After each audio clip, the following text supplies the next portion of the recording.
It can feel quiet, but there's a heartbeat here. You feel it on a Saturday afternoon when the boots go on and the whole place starts to move. This isn't just a game. It's a home we build together, a community. It's where generations meet. Stories and moments are shared, where you belong. No questions asked. This is more than a club. It's a support network. It's who we are.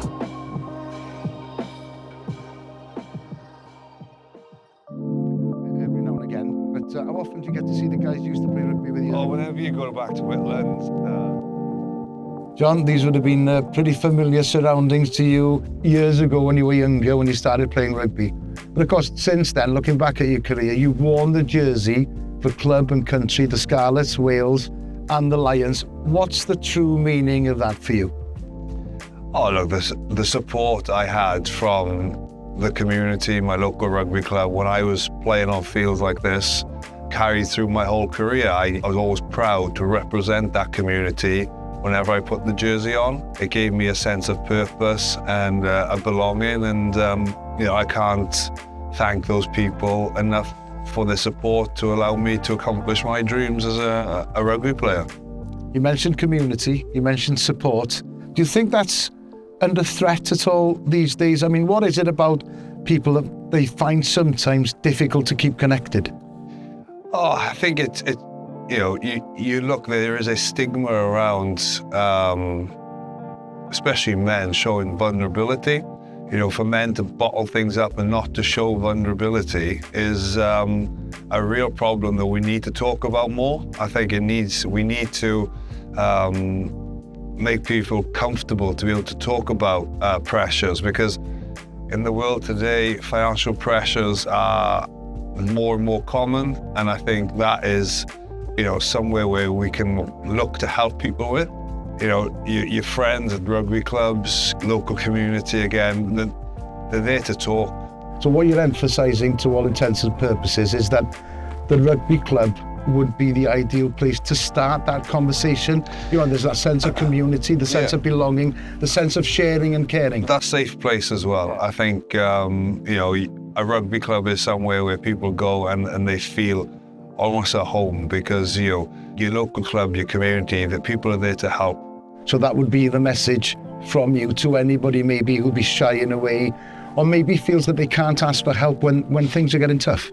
Yeah, I think, the moment you start to bury your head, that's where the problems will get worse. And I think the message that we need to get clear is, it's good to talk. People are out there to help. Especially like IE Hub will go out there and find what's available for you. Help you get what you deserve. John, diolch yn fawr iawn am amser. Thanks for your time. Diolch. Come on, let's go have a little trip down memory lane. Let's go.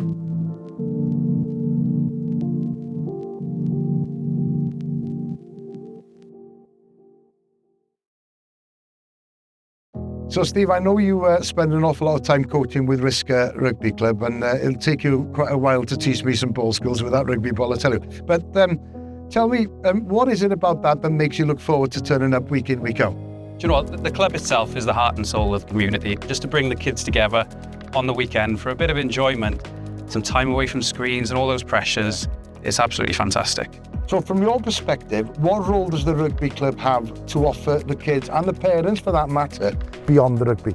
It's all about that community spirit, right? How do we give kids time together with their friends away from screens and the tech of today, in an environment where they can learn to build the right kind of values, right? Learning how to win, learning how to lose and make those mistakes is so important. So from time to time, do you actually see people shying away or maybe becoming a bit more quiet than usual? I mean, if you do, what does that look like? And as far as you're concerned, what are those telltale signs? Yeah, I mean, working around with vulnerable customers and in the debt space on a regular basis, you become aware of these things, and it's maybe stuff that actually people in the clubhouse don't know how to approach those conversations, don't know how to bring it up in a natural way that people feel comfortable with. We don't like to openly come out and talk about these things, but it might be decisions people make around whether maybe they come back to the clubhouse after games, and enjoy that kind of social aspect of things. There might be things going on at home that we don't realise, and unfortunately they'll move away from those conversations, which is so important. So you're suggesting, therefore, that perhaps people find it difficult to actually talk about the problems they may have, especially financial problems. And is it the case that carry-on kind of attitude is still in existence? I think we all agree rugby's a tough sport, right? But I think the toughest thing to do is have these types of conversations. You're right, we've got that toughness about us, but actually these difficult conversations can sometimes be the most powerful thing. Problem shared, problem had. Thanks, Steve. Well done. See if I can catch that.